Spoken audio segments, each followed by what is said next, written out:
Says it's not delivering. I got the text from you.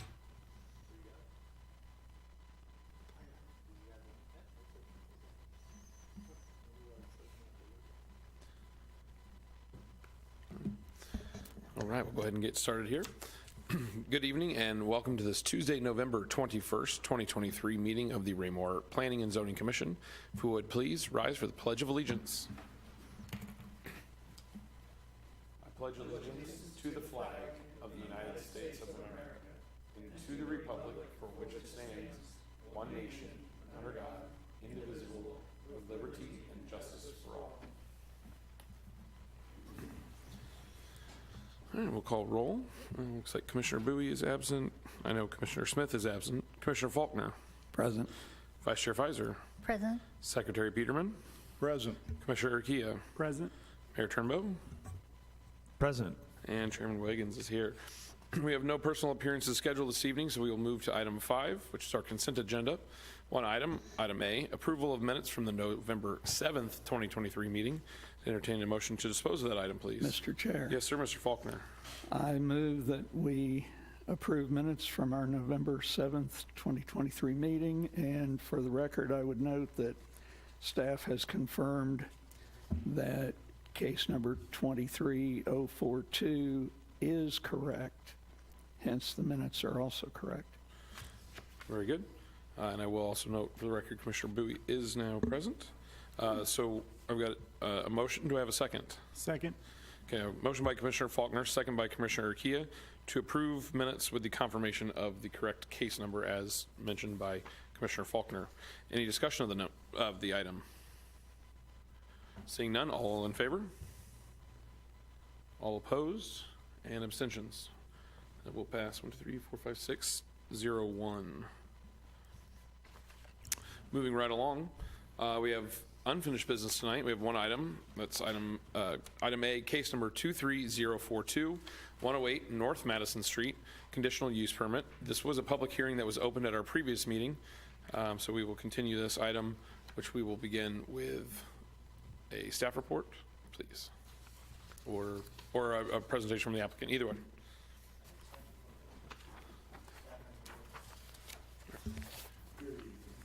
And just for, make sure the microphone is on and kind of pointed up towards your mouth. There we go. I'll say good evening again. Thank you. And your name and, I'm Mike Joy, by the way. I own 108 North Madison. Have owned it for a few years. When I bought the building, the sign was there, a sign was there, a pole sign was there. Since then, a new pole sign was put up sometime within the last 15 years. I don't know whether it was through the Raymore Journal, the Raymore Chamber of Commerce, but both of them happened at one time or another after the city moved up here. That was the annex. I'm asking that we make a permitted use of the sign. The renter moved out this last year. At the time, I was thinking of using it as my office, and then decided that the years were catching up with me and I didn't need that trouble. So as a result, I didn't. I've met with clients there over the last 6 months. But, you know, the sign is back as far as you can get. It's right in front of the building. It's no longer out on the highway where it originally was. And so I'm asking for a conditional use permit for that purpose. thank you, sir. Do any members of the commission have any questions for the applicant before we move on to our staff report? Mr. Chair? Yes, sir. Mr. Joy, do you have a particular reason for wanting to retain that pole sign at that location? Well, it's been there for 40 years, close to that location. I don't think it detracts from the scenery as such, and I think it should be permitted. Just you don't have any, an immediate future need for that sign or for a tenant? Well, I'm thinking of selling the place. So as a result, it's not going to be my problem and the sign as such. It's going to be the tenant's issue. But what I'm saying is that I don't think there's any particular danger or, any problem with it being there. It's been there, like I said, for 40 years, 50 years. So do you feel like the removal of that sign would detract from the value of the property? Is that what you're contending? Yes, among other things, yes. See? Detracts from the value of the property. And like I said, I don't, see that a monument sign is going to upgrade the property that much. Okay.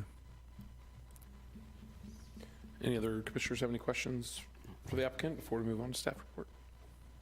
Okay, thank you, sir. We will listen to staff report and might have additional questions for you at a later time. Okay. Thank you, sir. Mr. Shepherd. Thank you, Mr. Joy. Good evening. Tonight, you have in front of you a request for a conditional use permit to allow for a non-conforming pole sign to remain at the subject property, which is at 108 North Madison Street. The current zoning for the property, C2 General Commercial District with surrounding uses, to the north being a multi-tenant commercial building, to the south is a standalone commercial building, to the east is North Madison Street, as well as commercial uses on the east side of that, and to the west is Walnut Estates. The growth management plan identifies this area as appropriate for commercial development. The major street plan classifies North Madison Street and West Walnut Street as a major arterial road. City staff did advertise the public hearing October 18th, 2023 in the North Cass Herald. With this being a public hearing, if you all remember, two weeks ago, this was continued, and so the public hearing was open and is continued on to tonight. Staff would like to enter into the record exhibits 1 through 6, being the mailed notices to adjoining property owners, notice of publication, the Unified Development Code, the application, the growth management plan, and the staff report. A little bit of history on the property as it dates back to 1971 when the original standalone commercial building was built. There was a law firm that was originally in it and then has had several uses since then. The property still remains unplatted at this time, and the most recent business was the Raymore Journal, which decided not to renew their business license for the 2023 calendar year. On April 20th, which is important, 109 days, which I'll get into later in the staff report, Mr. Vogel, the city's code enforcement officer, notice a violation was issued to Mr. Joy regarding the non-conforming pole sign. No response was received from him, from Mr. Joy. A deadline was set for May the 2nd for the non-conforming pole sign to either be brought into compliance or removed. And there is a notice of violation within your packet for review. On May the 9th of this year, Mr. Joy's code violation case was forwarded to the municipal court, and 3 court dates have happened since then, with the judge giving a continuance on each of those. On September 20th, Mr. Joy reached out to city staff asking for possible options as he was looking to try and keep this pole sign, and that leads us to September 28th when he filed his conditional use permit to allow for the non-conforming pole sign on the property. A couple items that staff wanted to highlight within the comments. Public hearing notices were mailed out to 9 adjoining property owners. We did not hear from any of them, other than one that was just asking about what it was, and that would have been the gentleman at Harmon Tire. There are 4 sections of the Unified Development Code that either prohibit or address pole signs, and wanted to really highlight letters A and C, as those are really kind of the big ones that jump out at us. Letter A within the sign section of the code, the Unified Development Code identifies 10 types of signs that are prohibited, and pole signs are listed as one of those 10 identified prohibited signs. And then within section 475.070E, non-conforming signs, the code states any non-conforming sign that is no longer advertising an activity, business, or use conducted or products sold on the premises where a sign is located will be deemed to be abandoned after a period of 90 days. All abandoned signs must be removed or brought into full compliance with the regulations of the code. which brings us to tonight where a section 435.100 conditional use permit states a request to install a sign that is not allowed by this chapter or a request to install a sign that is not in conformance with the standards of this chapter must be filed as a conditional use permit, which is why it's here in front of you tonight. There are 9 total pole signs on North Madison Street at this time. 8 of those are in full compliance today, as all of these businesses are taken up by use or activity. The only one being outstanding is the one that you have in front of you tonight. Since 2015, the staff has had a number of notices sent out to existing businesses or previous businesses for non-conforming pole signs. And so with that, they were either brought into compliance at the time or have been removed since then. Mr. Joy, at the time of our discussions, was not marketing the property for sale or lease. And so staff has determined the conditional use for the property for the location at 108 North Madison Street has been, to remain at the property would be a serious precedent to set for future requests with conditional use permits for non-conforming signs. And so therefore, staff submits their proposed findings of fact and recommend that the Planning and Zoning Commission accept the staff proposed findings of fact in Fort Case 23042, 108 North Madison Street, pole sign to the City Council with a recommendation of denial. This concludes staff report. Thank you, sir. I've got a couple of questions, but I definitely would welcome any other members of the commission. Yeah, I got a couple. Yes, sir, Mr. Bowie. Help me understand a few things when I was looking through this. So in order to remain, or this conditional use be granted, the sign would have to be, follow everything in B under your staff comments, right? Section 435-060D, it has to go from being a pole sign to a freestanding sign.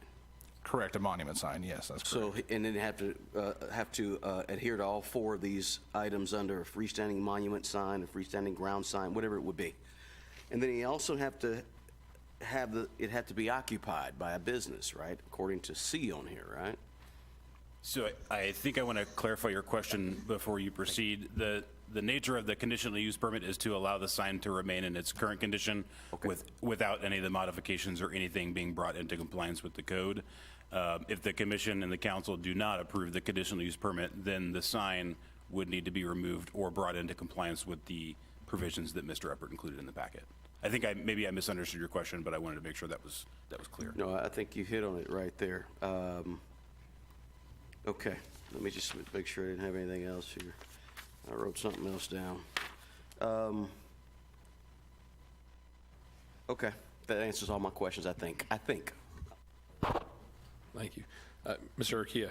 Just a quick one, which I think may piggyback a little bit on what you were maybe looking for.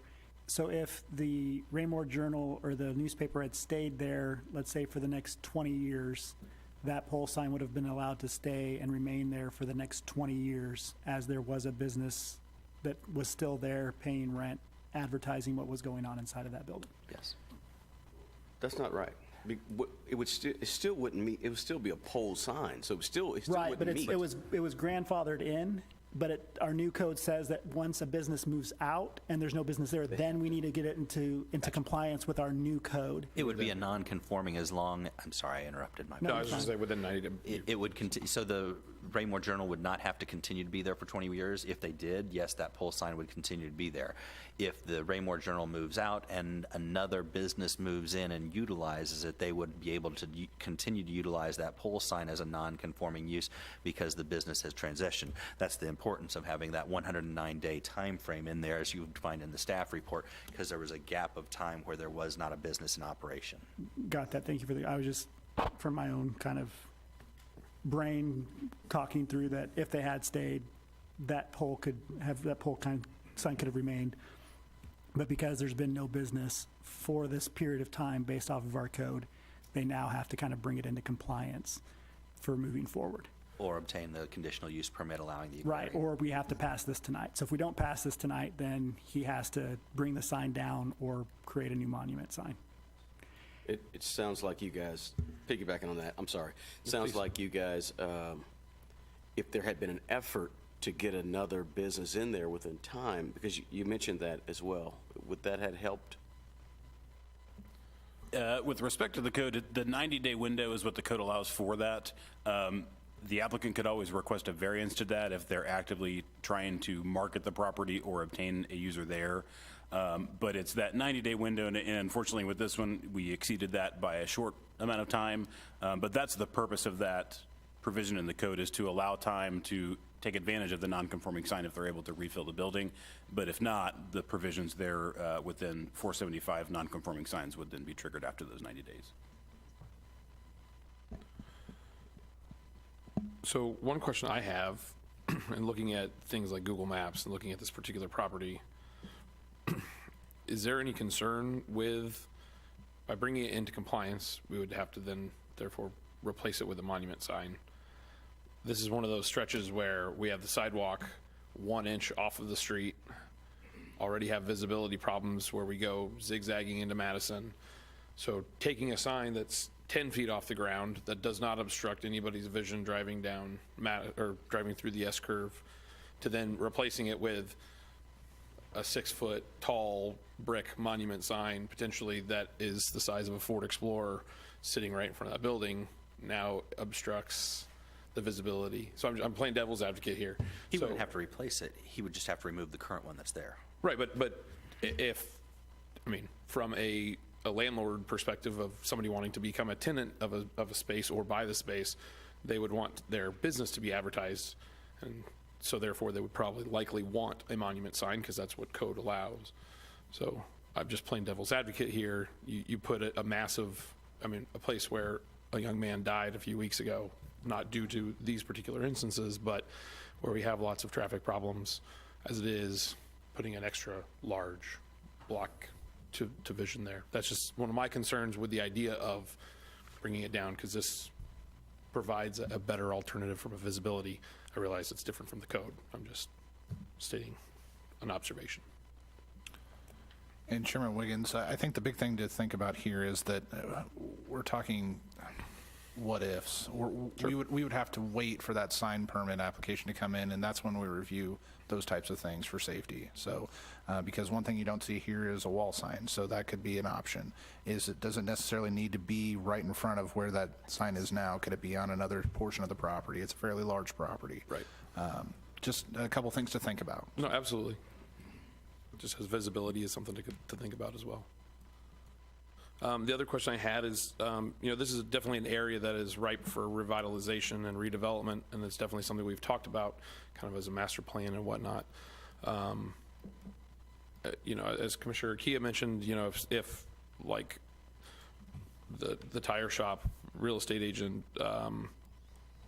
Dollar General, whatever, any of these other pole signs that are on that street, if we go through a mass redevelopment of this particular area, would that be something that would come into play of, hey, this is a redevelopment zone, so therefore everything would need to become code compliant, or do those continue to?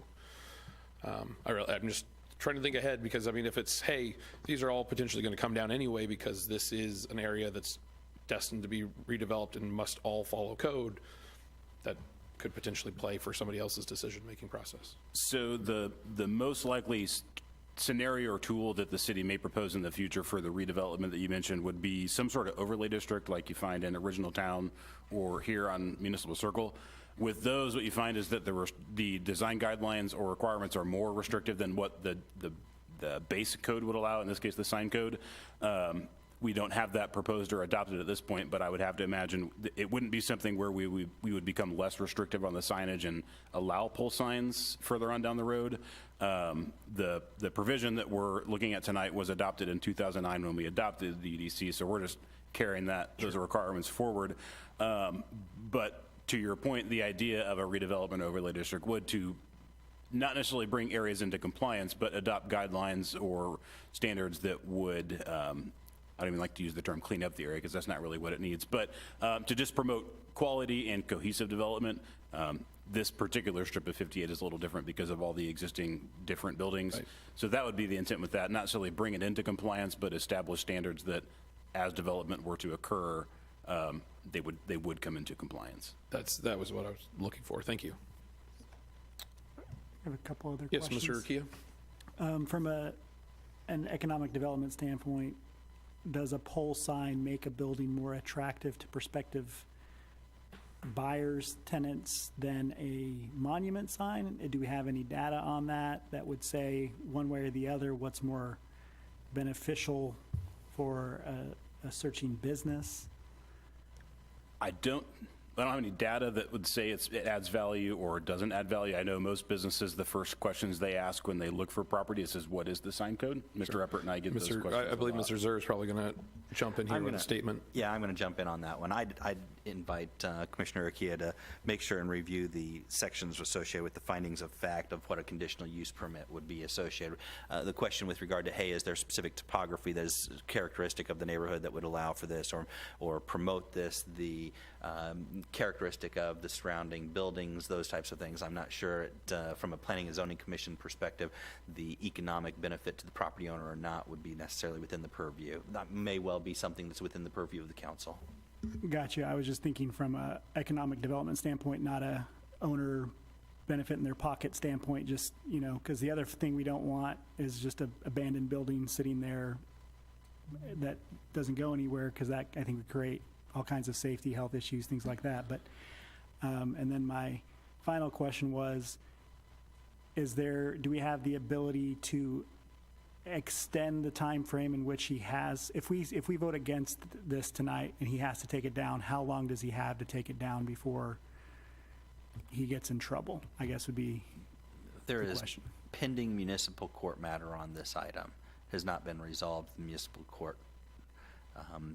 Each day that it would continue would be a potential continuing violation until there's an order from the court for abatement or a violation that results in a fine or otherwise that would be imposed upon the property owner.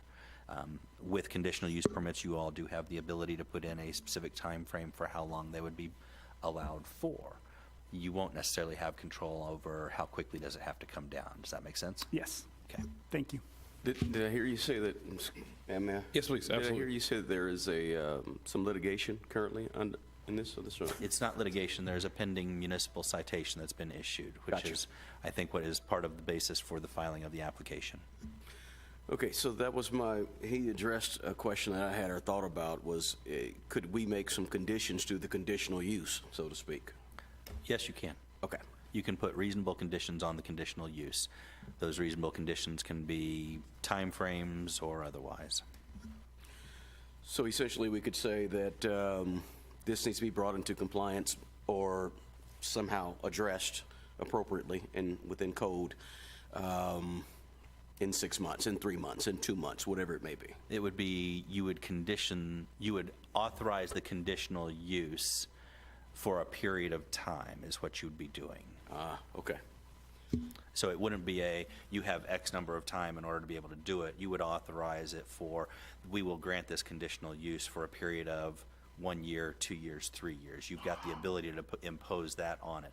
If the building's not occupied at that particular time, once that conditional use runs out, applicant would have the ability to come back in and reapply for a renewal, or would then fall back into the realm of it doesn't have grandfathering, it doesn't have the conditional use for it.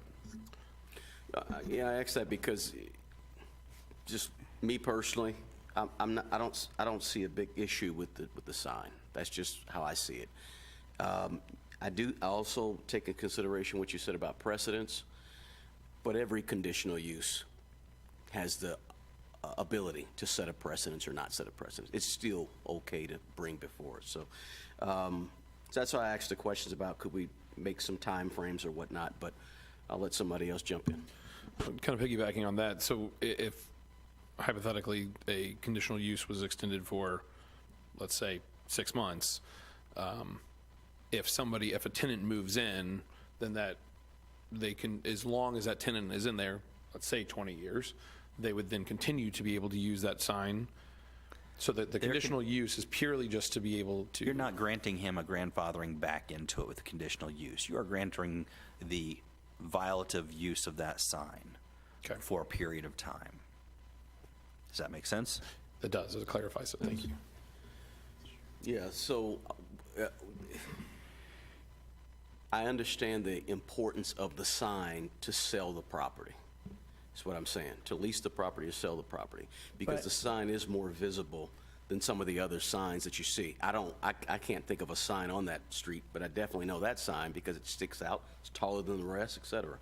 So I would like to see us be able to grant the conditional use with the condition being that it be sold in the time, but No. talk to me. Yeah, I can't. Well, I was going to say, because he's out of compliance at this point. So right now, all we're doing is saying there can be a conditional use for him to do it, but as soon as he tries to sell it, the sign has to come down. So we're not actually helping. And as my question was going to be, if we do grant a conditional use, kind of countering what you're saying, would he have to state that in any sale contract that the sign is I mean, basically non-compliant? What he represents to a potential buyer or seller is within his realm of what he feels he can comfortably market. Gotcha. If I would suggest to you that all representations are appropriate for the course with regard to the condition of a property. What you're talking about doing would be a conditional use that says that sign can continue to be used by him and any buyer or seller of the property for a That period of time. X years or X time. After that, whoever the owner of the property is at that point, Mr. Joy, some future individual, that conditional use is going to expire. He is no longer, you're not granting him a new grandfathering period. Right. You're granting him a time Time frame. frame, which could be perpetual if the commission were so inclined. You could simply say, we're going to grant a conditional use permit without any further input, and therefore it goes on from that point forward without any alteration. If you put a time frame on it, it's going to be to him and or to any one of his owners future up until that time frame. Then they're going to have to come back in for an application to say, this is why we want to extend it for an additional period of time.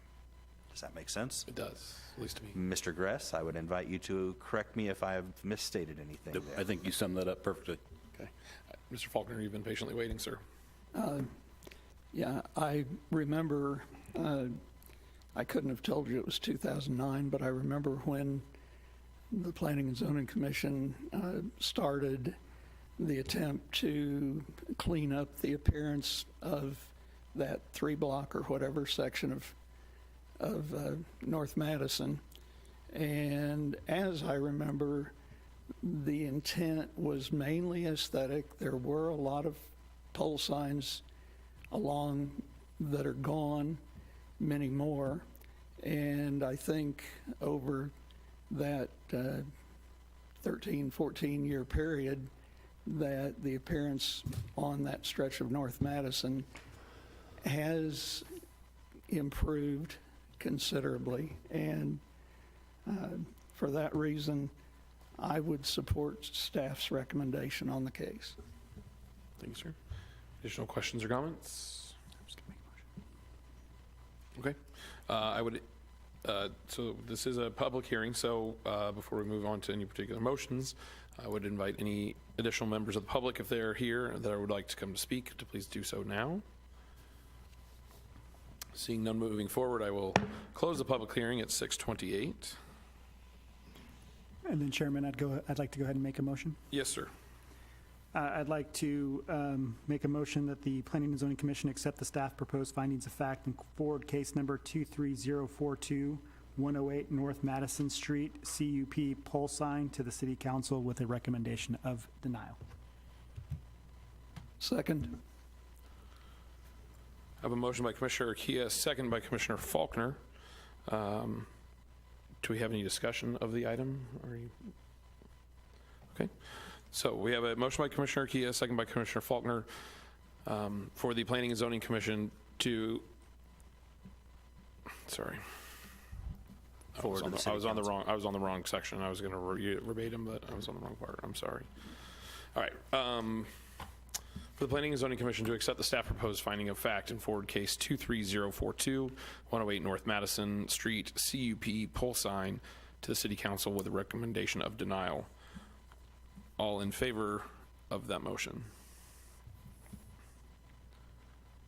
Opposed? And there will be no abstentions, so that will pass 6-1. All right.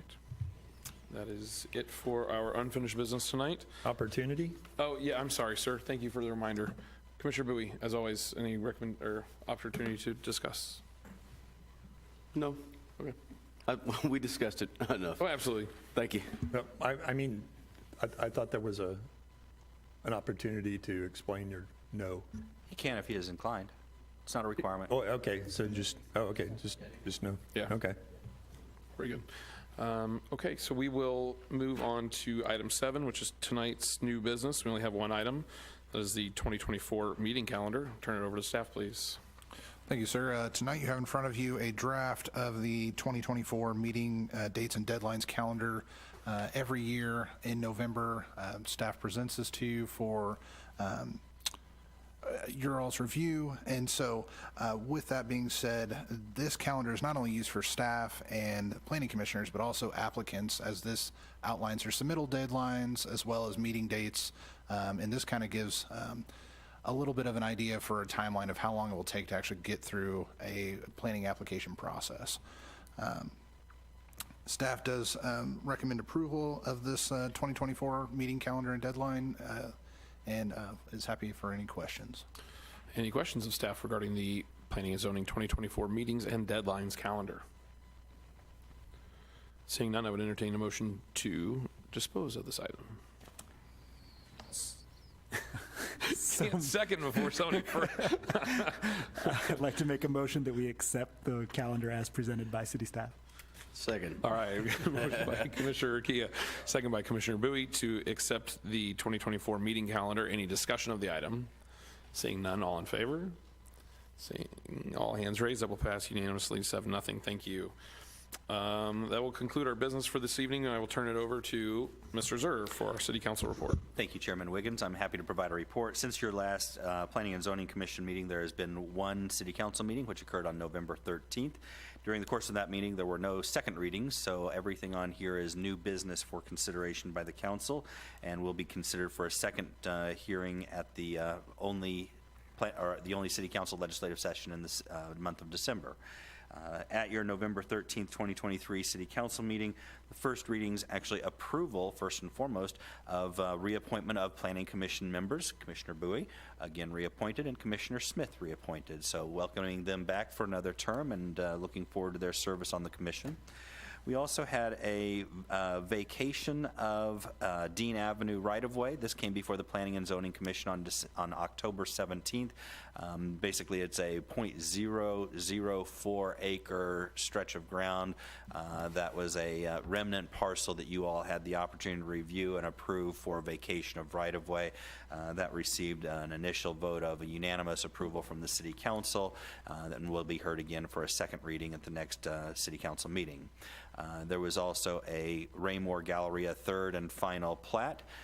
This was the 20.67 acres of property from Thompson Thrift, developer of the depot at Raymore Apartment Community. It included a dedication for an access easement and public trailhead to be constructed as part of the project. Again, Planning and Zoning Commission reviewed this on October 17th, approved it unanimously. That unanimous approval was was approved by the City Council during the course of their meeting. Next item was the Saddlebrook first and final plat, again approved by unanimous vote on November 7th, 7-0 by the Planning and Zoning Commission. This was Rob Clifton representing Saddlebrook LLC and 23 single-family lots located north of Hubach Hill Road, west of Brook Parkway, basically a long cul-de-sac that you've got at that location. Also was approved unanimously by the City Council for their first reading of the same. I believe that covers everything that occurred. There was approval for a MARC household hazardous waste agreement. So if you're a resident in Raymore, you'll have the ability to utilize that in the coming weeks. And that would conclude my City Council report. As always, I'd invite Mr. Gress or Mayor Turnbow, each of whom were present for those meetings, to provide any additional input that I may have missed. 2 noes, so very good. Staff report, sir. Thanks, sir. Just a couple items. We will not have a meeting on December the 5th, so you all are free on that night. We will, however, have a meeting on December the 19th.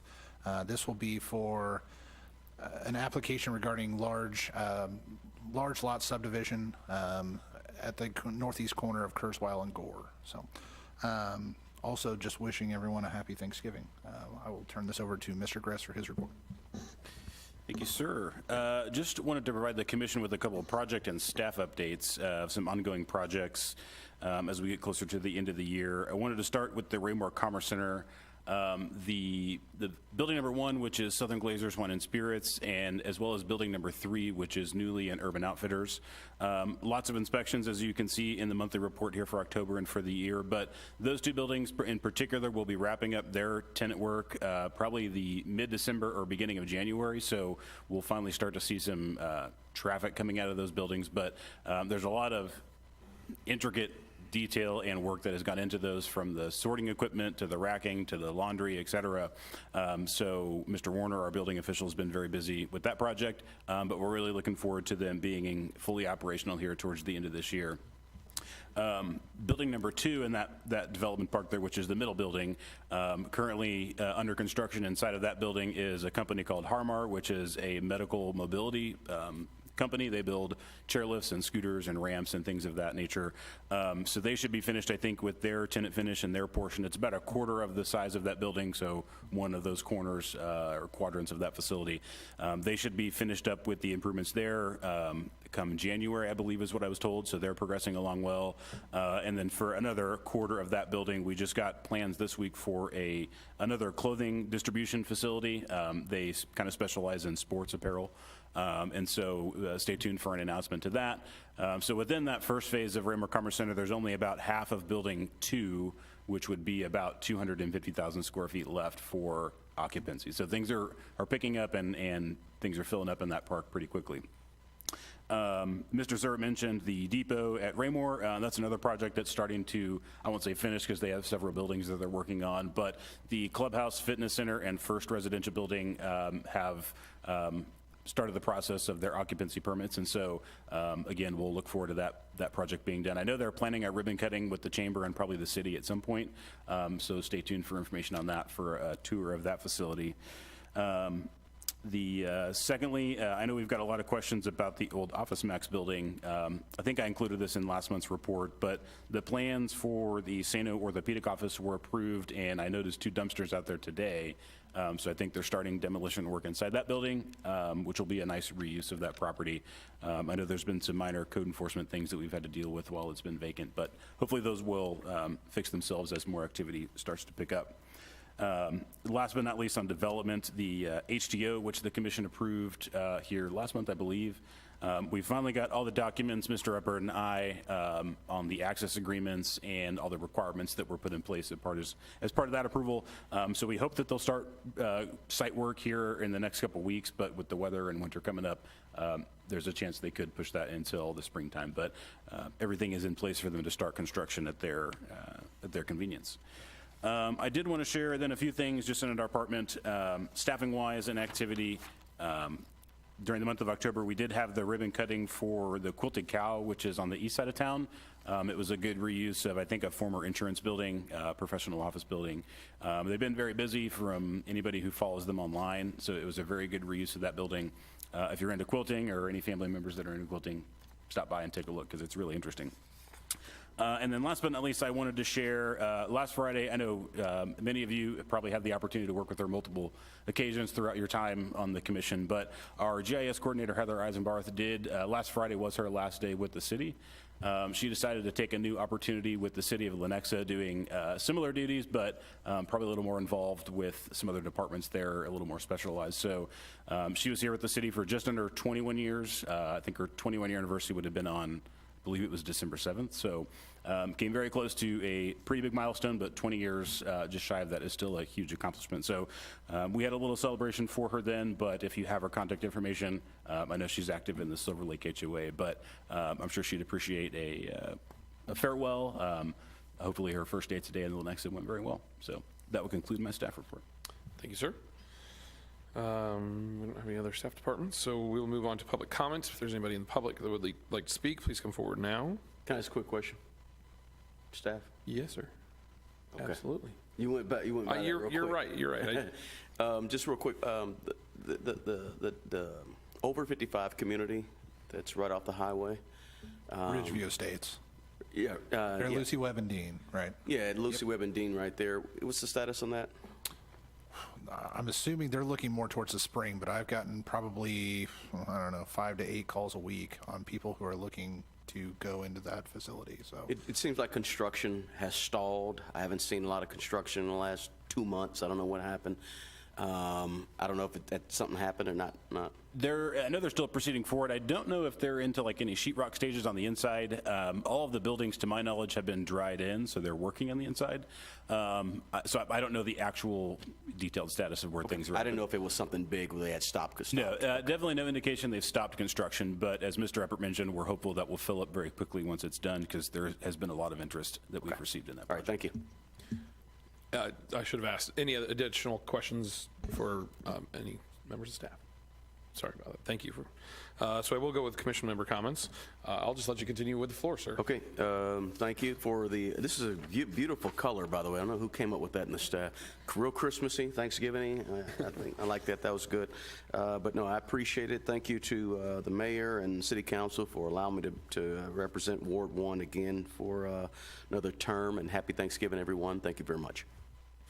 I'll continue down this particular sheet that I have, which is Commissioner Faulkner. Thank you to staff. Very good. Vice Chair Pfizer. Also, thank you to staff. And I'd like to remind everybody that the mayor's Christmas tree lighting is December 1st. I'm going to say it's 6 o'clock, but I could be wrong about that. But it's on December 1st, so it's always fun to go to that. And I also see that Mr. Gress and his wife have a baby, so congratulations. Mr. Gress is now a father. It was here in the little thing. I'm like, wow, that's exciting. So anyway. I kind of have your congratulations. reaction every day is what happened when I got home. So. Yeah. Secretary Peterman.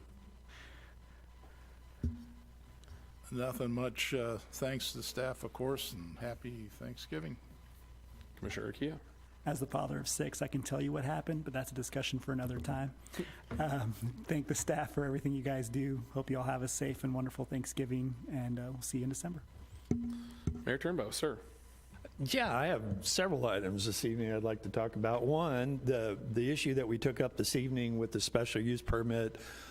Thank you for those that voted for the denial. And the reason I say that is that you guys started to hit on the topic there for a little bit when they talked about the adjudication of the citation that Mr. Joy has received, and obviously 3 continuances and delaying the process of abiding by the citation.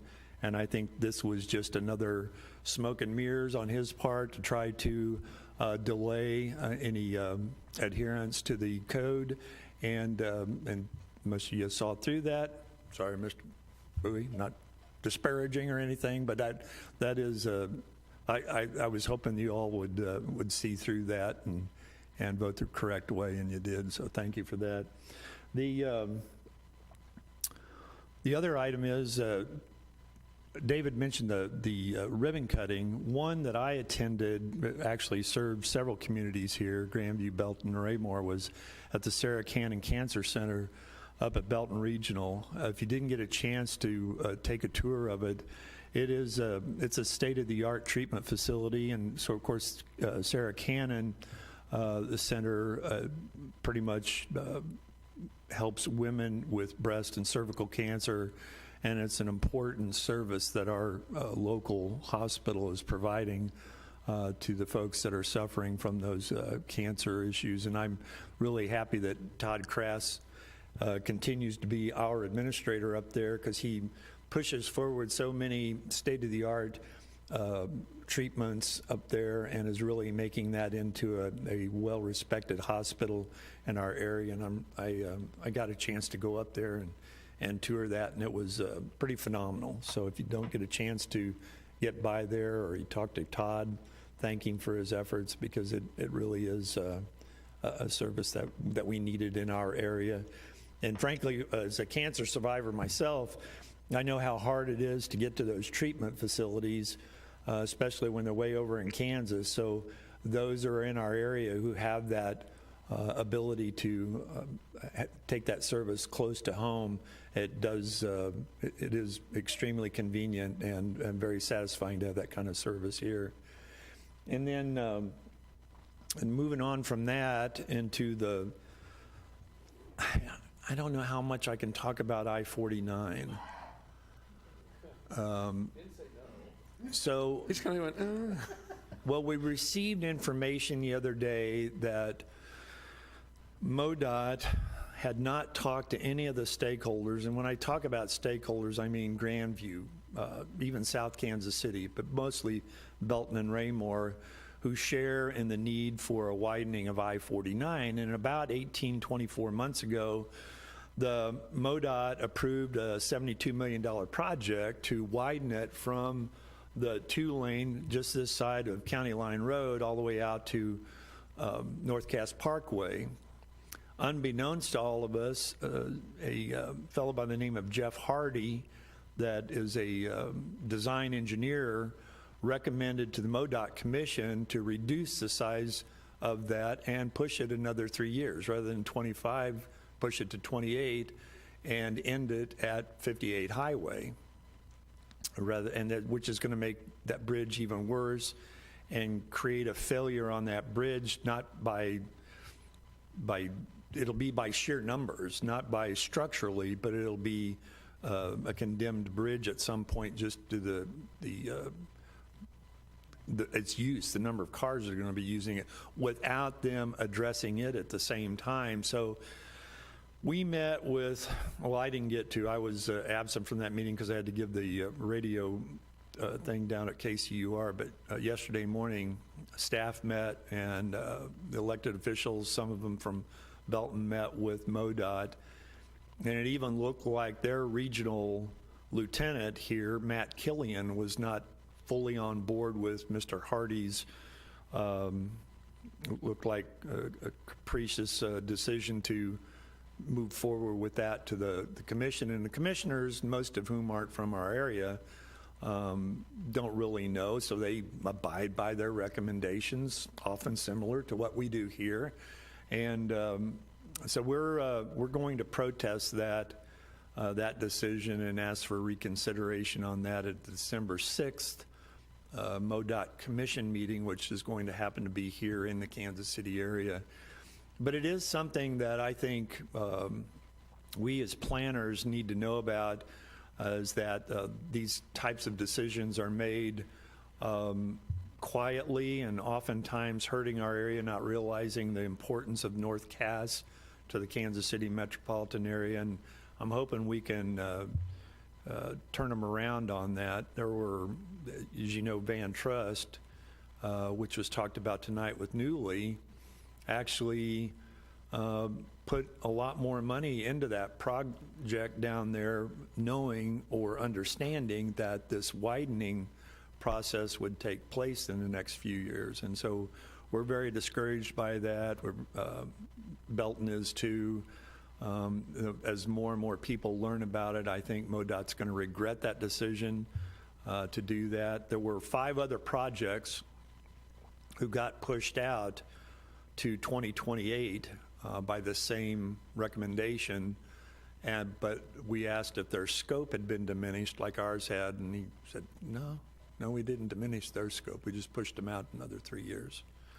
So why he chose this project to reduce in scope and push out for its target date is beyond us, and I think cooler heads will prevail at some point, and we'll get that reconsideration. So if you know anybody at MoDOT, please reach out to them and let them know how discouraged we are with this idea of reducing the scope of the project, because it is much needed in our area. And then on December the 1st is the mayor's Christmas tree lighting. Are we going to have a meeting before then?